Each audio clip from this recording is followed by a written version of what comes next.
할렐루야, 반갑습니다. 잘 오셨습니다. 오늘은 주연 후 두 번째 주일입니다.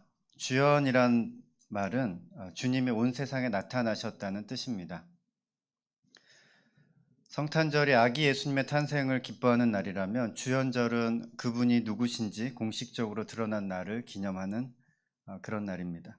주연절은 1월 6일이고요.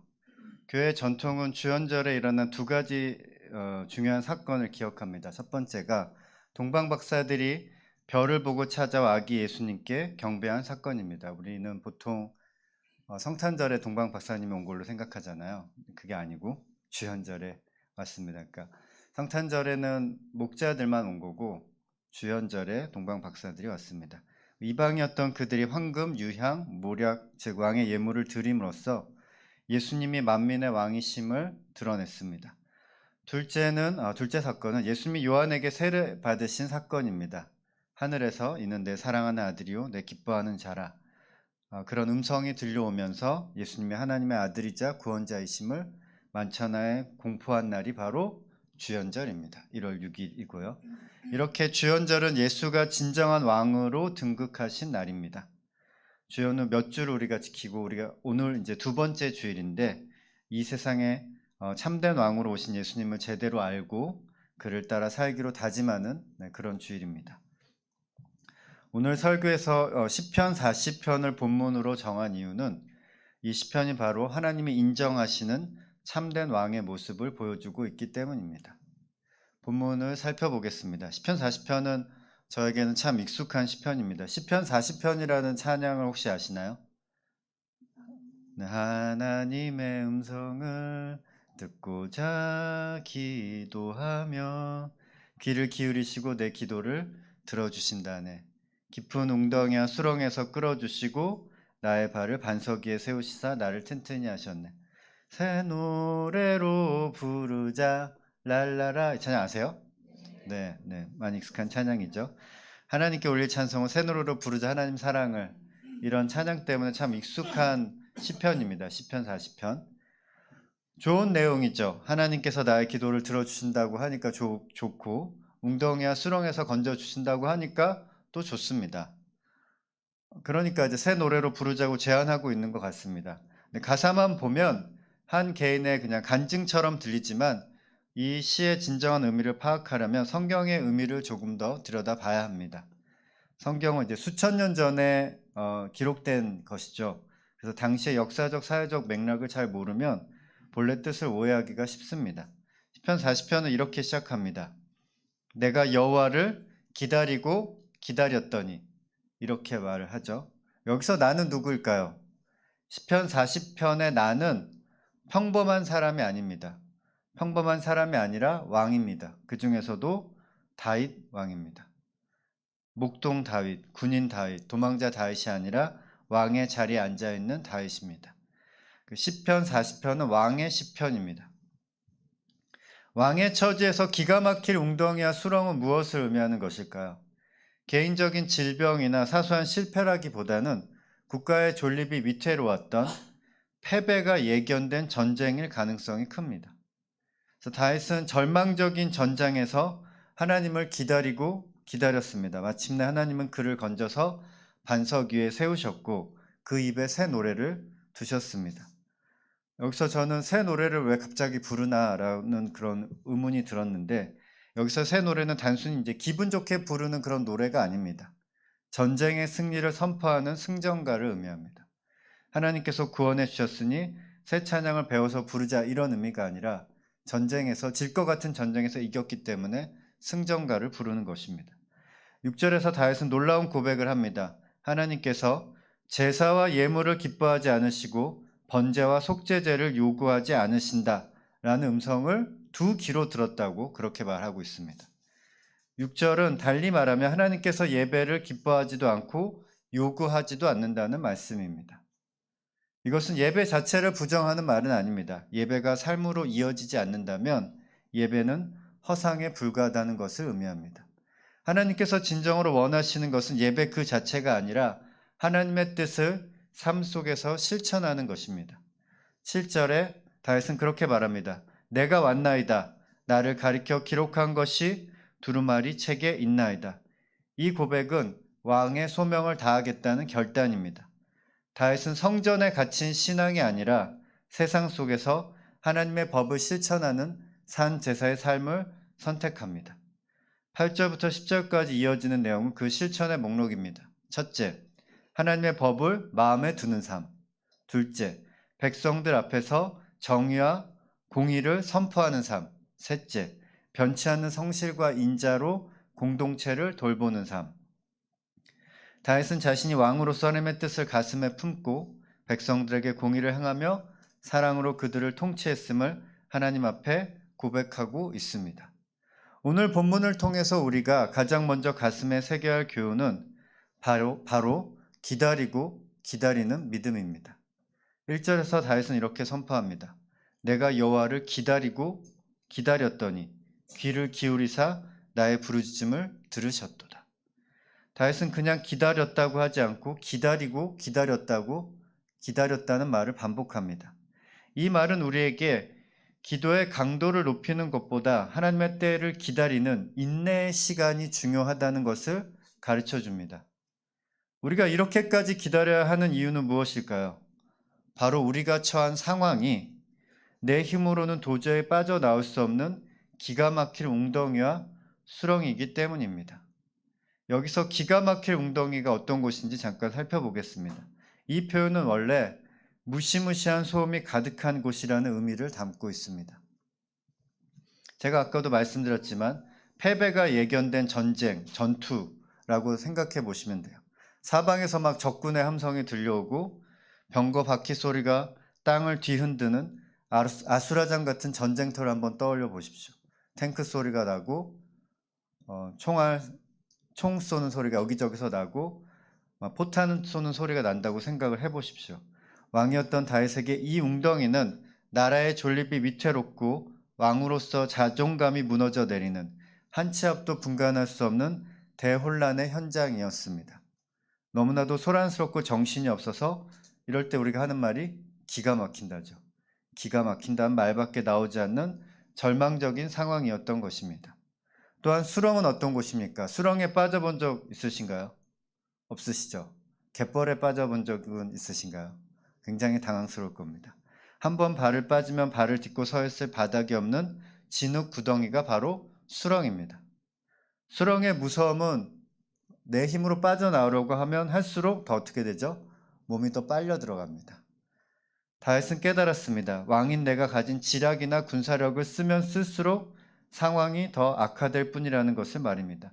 내 힘으로 도저히 해결할 수 없어 몸과 마음이 계속 밑바닥으로 가라앉는 상태, 그것이 바로 다윗이 마주한 수렁이었습니다.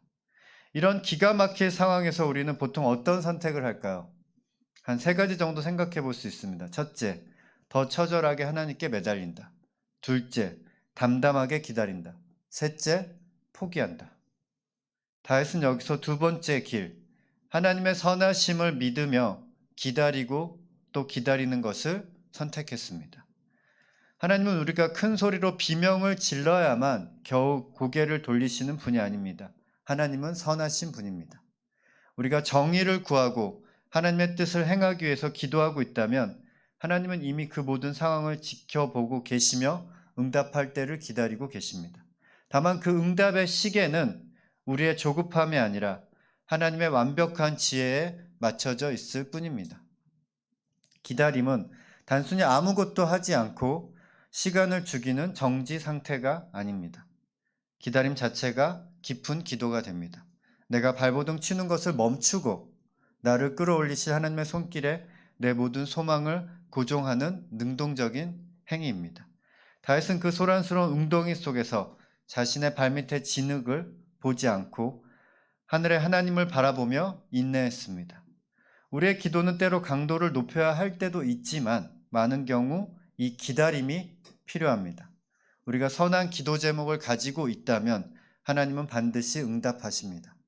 하나님께서 가장 적합한 때에 소음 가득한 웅덩이에서 우리를 건져내서 다시는 흔들리지 않을 견고한 반석 위에 세워주실 것입니다. 지금 수렁 속에서 허우적대고 있다고 느껴지십니까? 힘을 빼고 나를 사랑하시는 하나님의 때를 기다리고 또 기다리십시오. 하나님이 반드시 여러분을 끌어올려 주실 것입니다. 오늘 본문을 통해 붙들어야 할 두 번째 교훈은 앞에서도 제가 잠깐 언급했지만 삶이 예배가 되어야 한다는 것입니다. 예배가 삶으로 이어지지 않는다면 예배 자체의 의미가 사라집니다. 삶의 예배가 없는 연속된 예배 역시도 문제가 됩니다. 공적 예배와 삶의 예배, 두 예배 모두 중요하고 반드시 해야 하는 것입니다. 그러나 둘 중에 무엇이 더 중요하냐고 묻는다면 시편 40편은 삶의 예배가 더 중요하다고 일러주고 있습니다. 성도 여러분, 우리는 그리스도인으로서 예배를 소중히 여깁니다.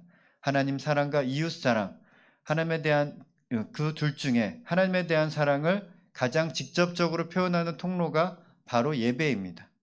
주일에 교회에 모여 찬양하고 기도하는 것은 성도에게 있어 결코 타협할 수 없는 거룩한 의무이자 기쁨입니다. 주일에 예배의 자리를 지키는 것을 소홀히 여긴다면 우리는 그 사람을 그리스도인이라고 부르기 어려울 것입니다. 그런데 오늘 본문 6절을 보면 다윗은 우리의 고정관념을 깨트리는 놀라운 고백을 합니다.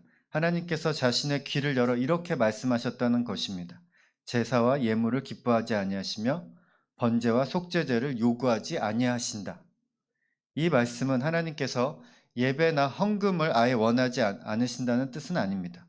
결코 그렇지 않습니다. 이 고백의 핵심은 형식적인 예배와 삶이 빠진 제사에 대한 경고입니다. 당시 이스라엘은 왕이 하나님의 뜻을 대행하는 신정 국가였습니다. 하지만 왕이 백성들의 억울함을 살피고 정의와 공의로 나라를 다스리는 자신의 책무를 내팽개친 채 성소에만 머물며 제사를 드린다면 어떻게 되었겠습니까? 입법, 사법, 행정의 모든 권한을 가진 왕이 예배만 드리고 정치를 하지 않는다면 그 나라는 곧 혼란에 빠지고 가난하고 소외된 자들은 눈물을 흘리게 될 것입니다. 하나님께서 진정으로 원하시는 것은 성전 안에서의 화려한 제사가 아니라 성전 밖에서 하나님의 뜻을 받들어 통치하는 왕의 순종이었습니다. 예배는 그 자체가 목적이 되는 궁극적인 선이 아닙니다. 예배는 우리가 어떻게 살아야 할지 그 기준을 잡는 시간이며 하나님의 뜻을 실천하기 위해 힘을 얻는 여정의 시작입니다. 만약 우리가 주일 예배는 뜨겁게 드렸는데 교회 문을 나서는 순간에 하나님의 정의와 사랑을 잊어버린다면 그 예배는 안타깝게도 허무한 행위가 되고 맙니다. 그래서 다윗은 7절과 8절에서 결단합니다. 내가 왔나이다. 나의 하나님이여 내가 주의 뜻 행하기를 즐기오니 주의 법이 나의 심중에 있나이다. 이것이 바로 삶의 예배입니다. 하나님의 말씀을 단순히 머리로만 아는 것이 아니라 마음 깊은 곳에 품고 그 말씀대로 정의를 수호하며 사랑을 베푸는 삶을 살겠다는 그런 고백입니다. 우리는 왕은 아니죠.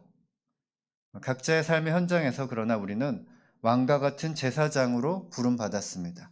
삶이 예배가 된다는 것은 일상 속에서 종일 찬송가를 틀어놓거나 기도문을 외우는 그런 삶이 아닙니다. 내가 서 있는 그곳에서 하나님의 정의와 사랑을 구체적으로 실천하는 것입니다.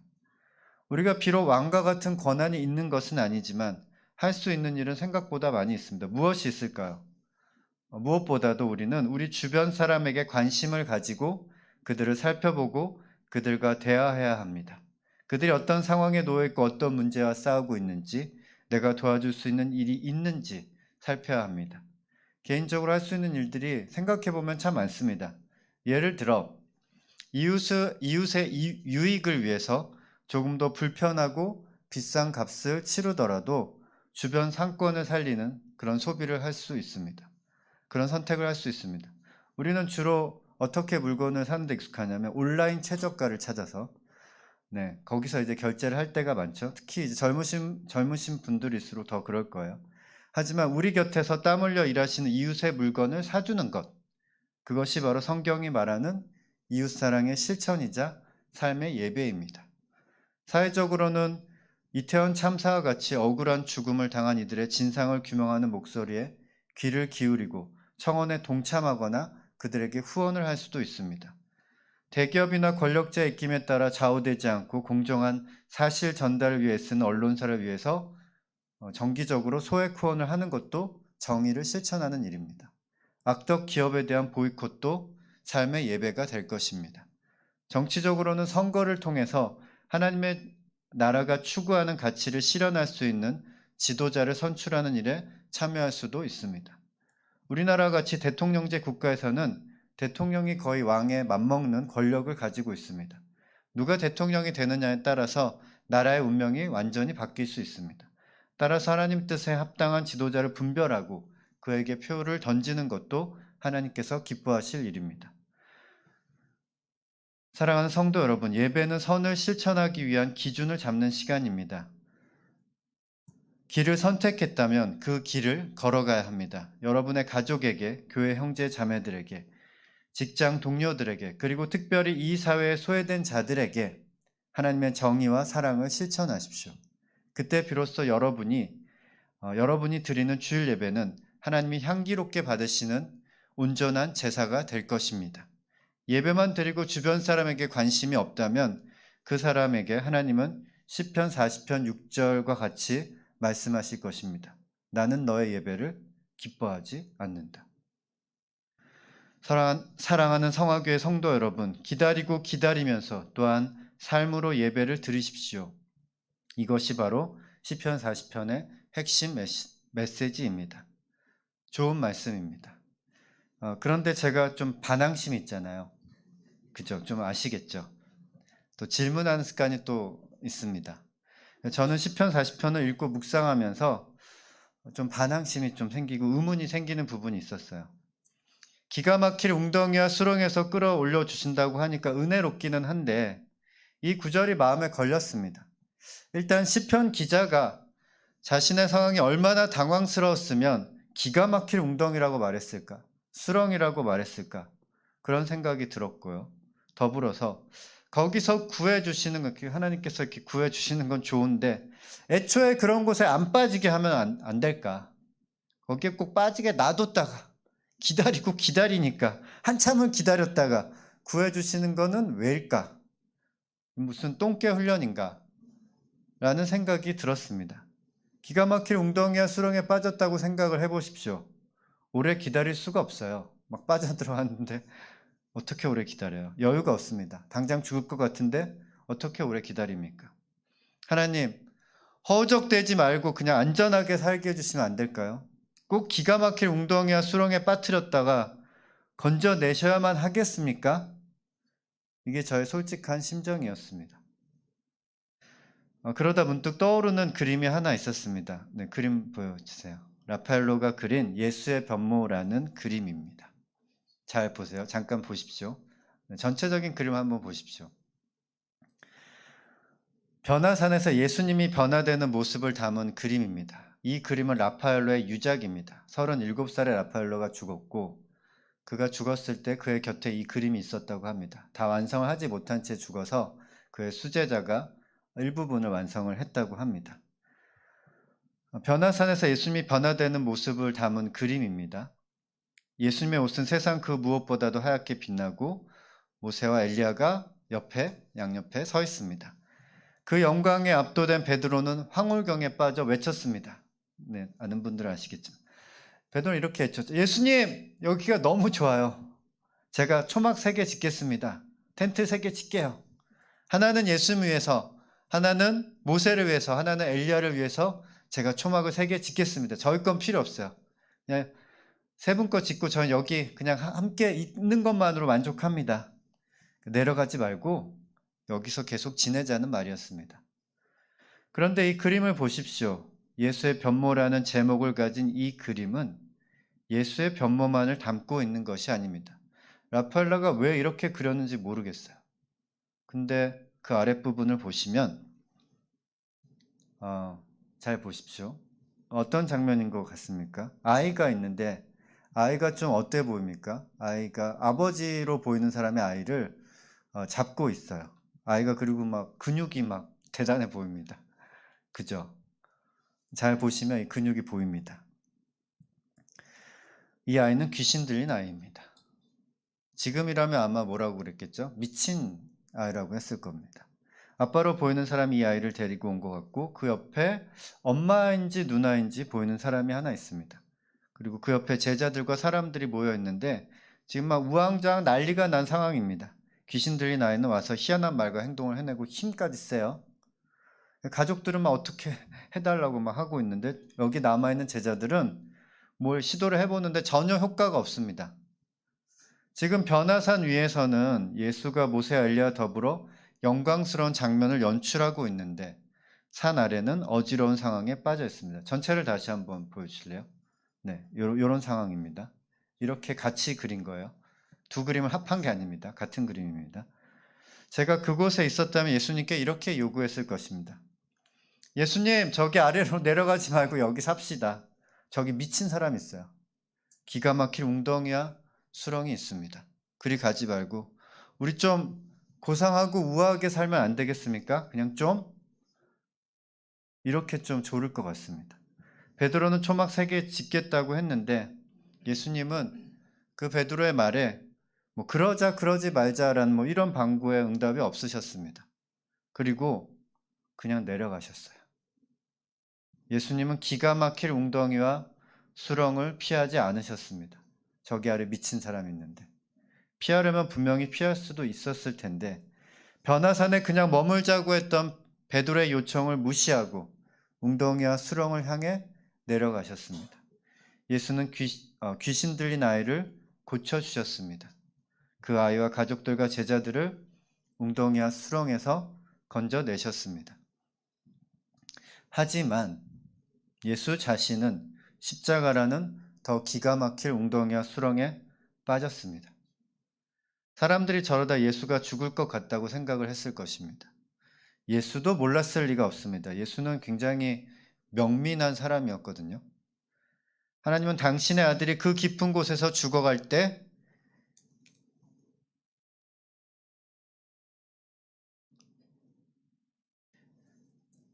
건져주지 않으셨습니다.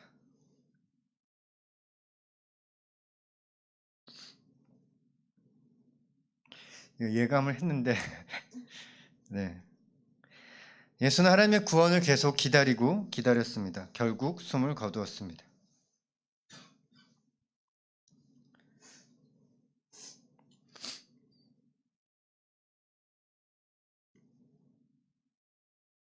네, 그러나 놀랍게도 예수가 죽은 이후에 하나님은 그를 끌어올리셨습니다. 예수는 부활했습니다. 다시 까칠한 저로 돌아오겠습니다.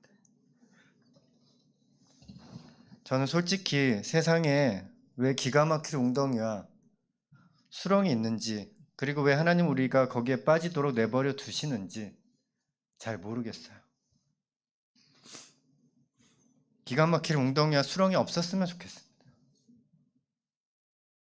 네, 요새도 가끔 듣는 그 자이언티의 양화대교라는 노래가 있어요. 엄마 행복하자. 엄마한테 조르는 것 같아요. 행복하자, 아프지 말고.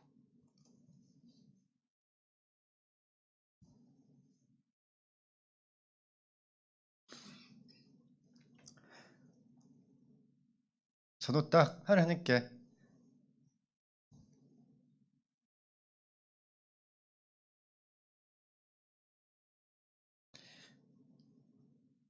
돌아지지가 않네요. 그렇게 조르고 싶습니다. 하나님 우리 그냥 행복하게 해주세요. 아프지 말고 그냥 좀. 그런데 성도 여러분, 어쩌면 저희 마음은 변화산에만 머물기 원했던 베드로의 마음과 다르지 않았던 것 같습니다. 자신이 해야 할 정의와 사랑의 책무는 뒤로 한 채 안전한 예배의 처소에만 머무르고 싶어하는 것은 우리 모두의 모습이기도 할 것입니다. 그런 저에게 그리고 우리에게 예수님은 조용히 말씀하십니다. 내려가자. 가서 기가 막힐 웅덩이와 수렁에 빠져있는 사람들을 도와주자. 우리는 주저하며 말할지 모릅니다. 아니요, 예수님, 제 코가 석자입니다. 게다가 수렁에 내려갔다가 저도 같이 빠질 수 있어요. 그러면 예수님은 우리 손을 잡으며 이렇게 말씀하실 것입니다. 그럴 수도 있겠지. 하지만 하나님을 믿으렴. 기다리고 또 기다리면 하나님께서 끌어올려 주실 거야. 나에게 그러셨던 것처럼 너에게도. 여러분 지금 어디에 계십니까? 기가 막힐 웅덩이와 수렁 속에 있습니까? 기다리고 또 기다리십시오. 예수를 끌어올리셨던 하나님이 반드시 여러분도 끌어올려 주실 것입니다. 혹은 베드로처럼 변화산 위에서 평안을 누리고 계십니까? 그렇다면 이제 예수님의 손을 잡고 산 아래로 내려갑시다. 고통받는 이웃의 웅덩이 속으로 함께 들어가는 삶의 예배를 시작합시다.